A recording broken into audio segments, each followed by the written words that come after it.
مرة سمعت من يوتيوبر عراقي مختص بكمال الأجسام، وشي يسألني ليش أشوف هيج محتوى، بس أنا أشوف كل شي. المهم قال شغلة إنه صوروا محتوى، المفروض ما تطلع هذا، صوروا محتوى ومقاطع أي شي، ممكن تنشروها ممكن ما تنشروها، وإذا أردتوا تنشروها يعني تسوون ليها بلوج وهاي. أنا شو راح أسوي؟ راح أصور أي شي هاي القناة، لأن أحب فكرة إنه الواحد يصير يوتيوبر ويشارك على قناته، وبعدين يرجع ورا كم سنة يشوف المحتوى اللي شاركه شلون اتطور، شنو صار بحياته. فهاي الهدف من الفلوجات الجاية بقناتي. اليوم المفروض أصمم ملابسي الخاصة، أني أخيطهم. ذني قدامكم رواجع من مشروعي، المفروض ما تطلع ولا ما تنزبان، حشوش عليها. لا تعليق على ايدي تعلقا، وهذا الصبغ يحتاج لتغيير، فيمكن حصور هنا رايح مقاطع من كل شي. اول شي خلي افتح الرواجع من مشروعي، ثاني بنات ما مستلمات، نشوف. بنات تذكرون الستاند اللي سويته للرقبة؟ ضاع ما ضاع.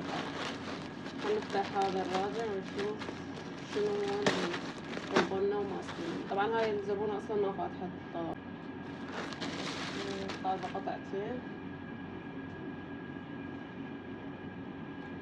بنات يعني شو الفكرة إنه وحدة ما متأكدة حتستلم تطلب مني مشروع، ممكن يكون ببداياته صغير شي، بس أنا بادية من 3 سنوات بهذا المشروع، فممكن هذا موديل يخبط بنات البطل فيكتوري. ايه بنات، فمشروع نسوي هذا سبورت. هاي كل شي شي ليش مش هذه المجتمع ماخذ نظرة عن البنات، انه مو قد حجايتهن يتشذبن ينافقن. لا تخلين نفسك بهذه البقعة انه انتي اقل من الرجل بحجايتك، ما تلتزمين، ما اعرف يعني دون عدة صفات، دون الرجال. خلينا نقول يعني الرجل مجتمعنا الذكوري اهم شي حجايته، يعني يفرض عليه المجتمع اذا ما التزم بحجايته اكو عقوبة اجتماعية تقول له انت مو رجال، وهاي اسوأ حجاية ممكن يسمعها الرجل انه هو مو رجل، فمجبور يلتزم. اما المرأة ما مجبورة مجتمعنا للأسف، وللأسف ما تحترم نفسها انه اني مرأة عادي اذا ما التزمت بحجايتي.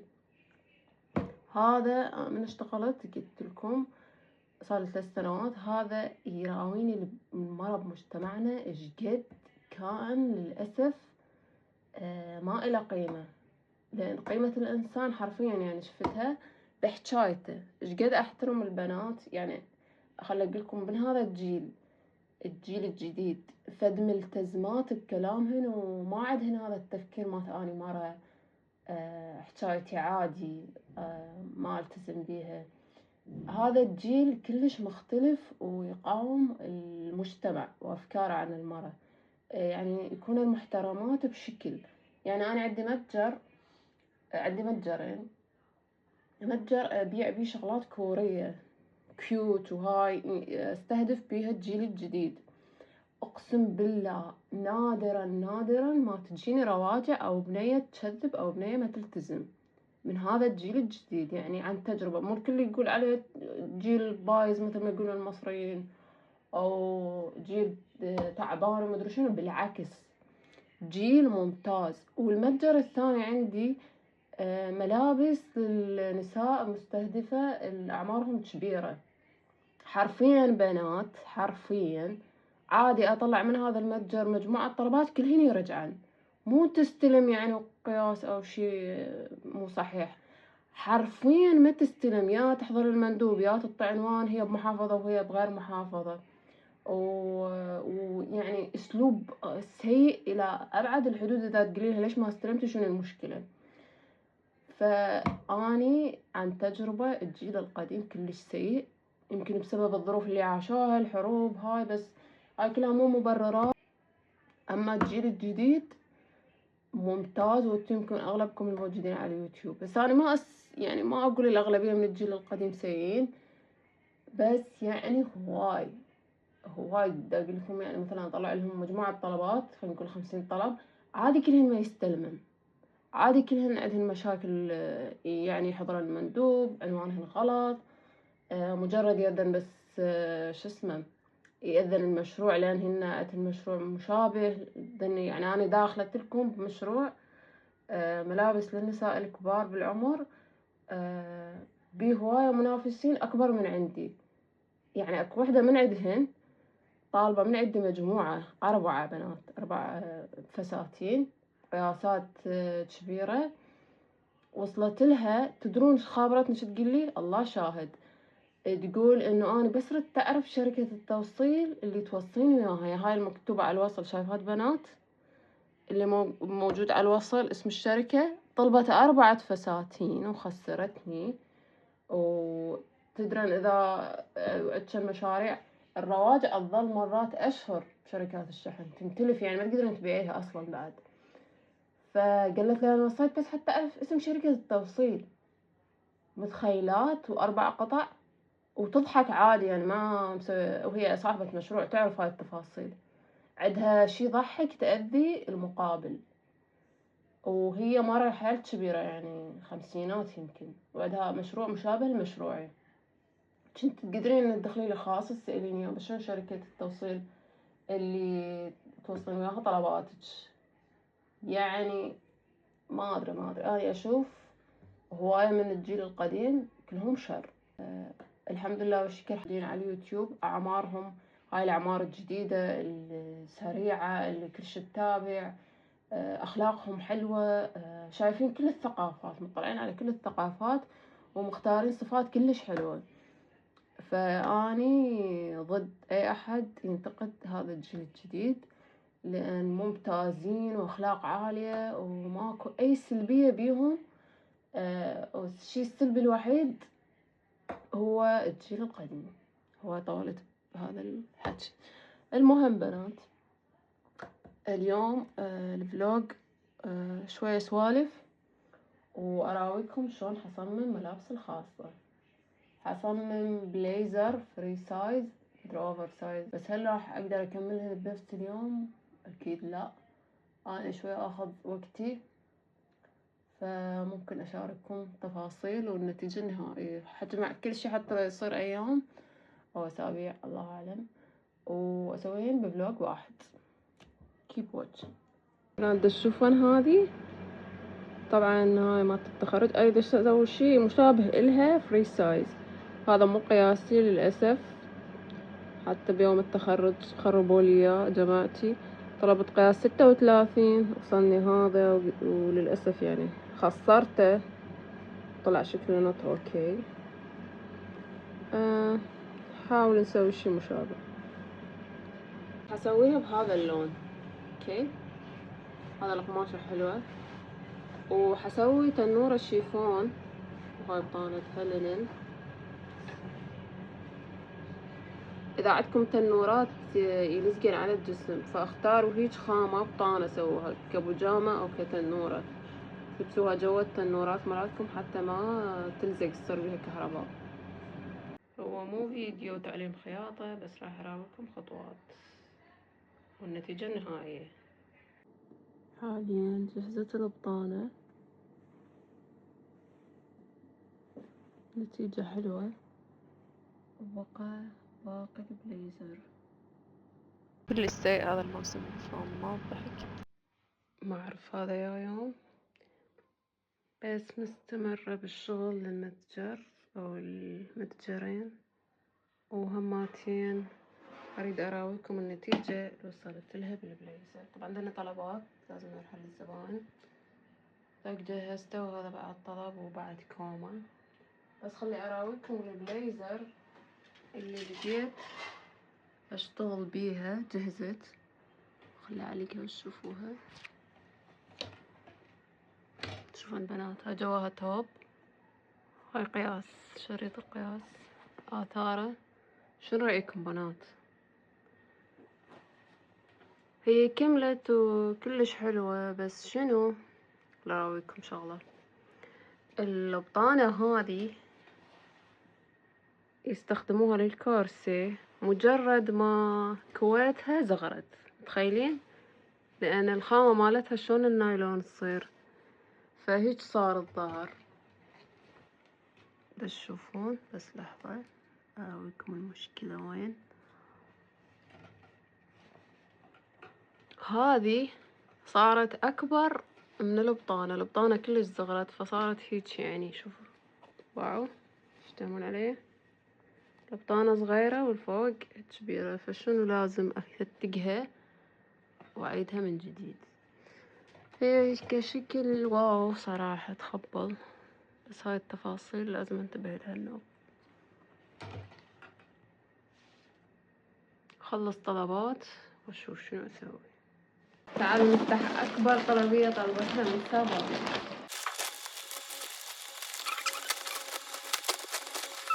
من نبدي. شوفوا بنات، طلبت هذا للجيم.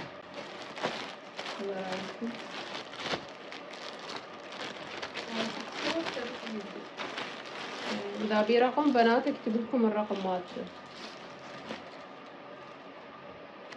طلبته سمول، الخامة مالته قطنية. شوفوا البنات هالشكل يجي، وهاي البيجامة مالته.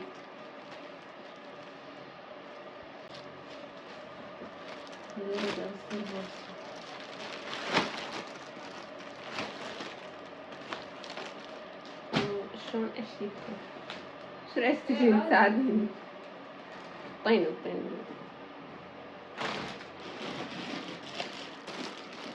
بنات، هذا طلبته لوالدتي. خامة طلبت الشي في حزام طاح.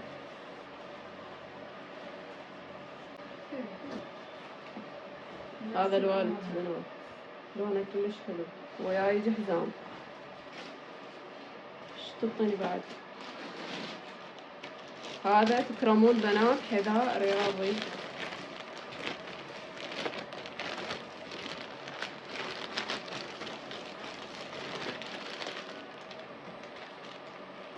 مفعوص من الشحن، بس الكواليتي مالته حلوة. شوفوا البنات، هذا كلش حلو. شوف طلبتيه. هذا السوت اختي طلبته. شوفوا البنات، يجنن للجيم. بارد بنات، يخبط. هذه ابوقه من عندك. ويجي وياها البيجامة الجميلة، كلها سكيني بنات، احلى من شو اسمه. بنات طلبت عندي مناسبة، طلبت حذاء المفروض مال كشخة. نشوفها بنات.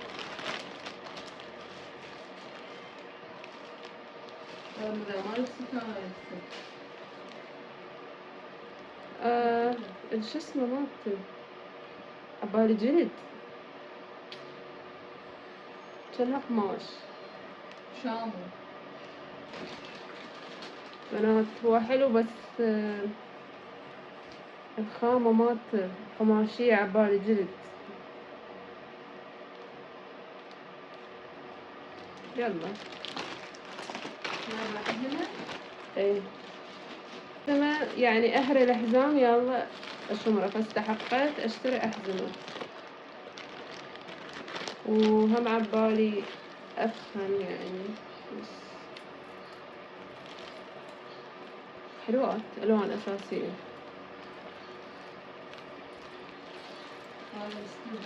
واكيد يعني هم ناخذه من عندها يعني، احلى من حذائي طلع، بس شوية مفعصيهن وش اسمه الشحن. المايعات من الحر. بعد شنو عندنا؟ مناسبات. والله نصطدم انا وياكم بيه.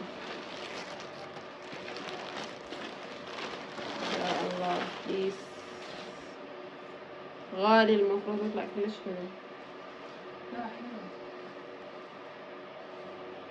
كتافيات على أساس أنا عايزة بكم بنات هالشكل جردان واكستنشن بي غالي المفروض يطلع تحفة باللبس. ويجي من هنا بقاد فتحة كبيرة بنات. خلنا نشوف إذا هاي الفتحة مناسبات لازم يكون. شو رأيك اللون عليه؟ لا حلو والله لون حلو. هاي كبير عبال أصغر وإحنا ما طلبنا هاي. أخذ غلطانين. وشو؟ طلبنا جنطة مالت مناسبات. ما أدري الكواليتي مو نفس الصور كلش. هاي يا بنات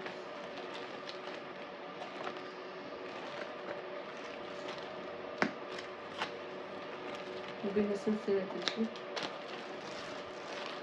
ما أدري ما حبيت الكواليتي. هذا أختي طلبته قلم حاجب.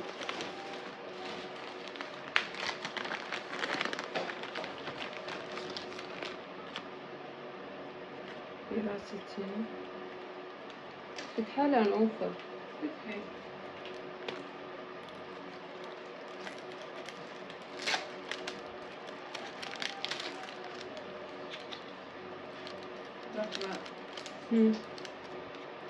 طلبتي بعد؟ ها؟ أنا طلبت جوزيات شو هذا وردي. هالشكل بنات شكله حلو كلش نحيف.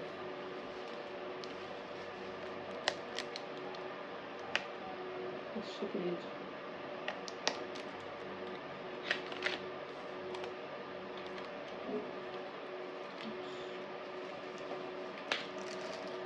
المفروض جوزيات شو هذا ورديات.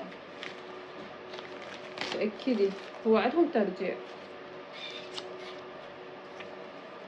هذا الكواليتي الجميل. لا زين نحيف هاي.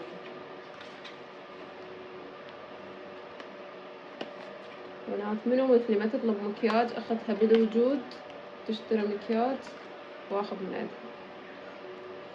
شوفوا بنات الألوان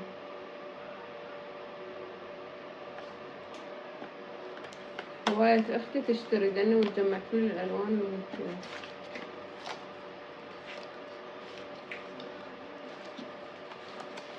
هذا من طالبته؟ كم أختي بنات لأنه وردي.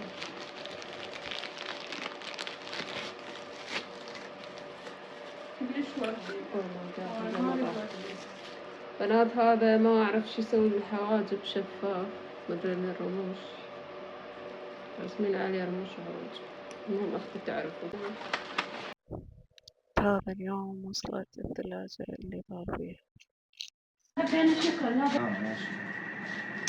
طيب نطقلها بيضة ما هذا الشيء عبودي هذا.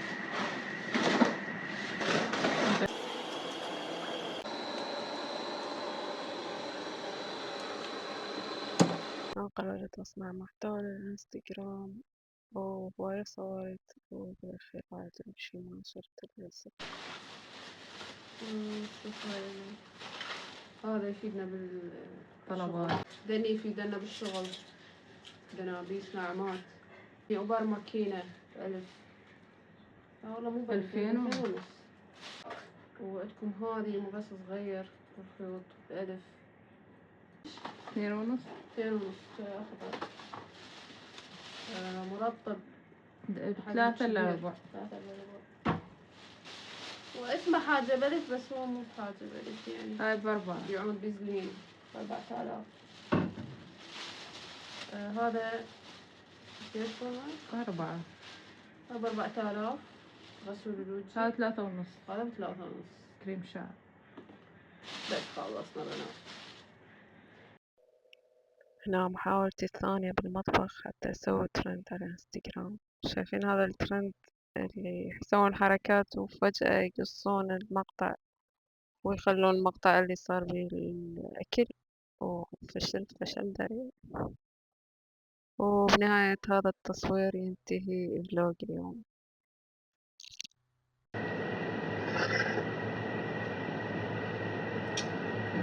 انا غلطت. باي. بس هو شنو الحركة؟ خل احفظها هيك. هيك وخري وخري. يلا لا تحركين ايدي. خوش. نو باي باي. سوي حركات رامن.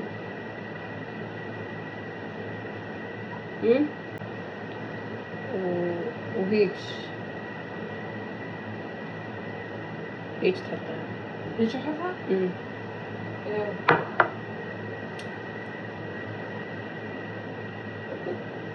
يلا حط عليها. لا تحركين ايدي.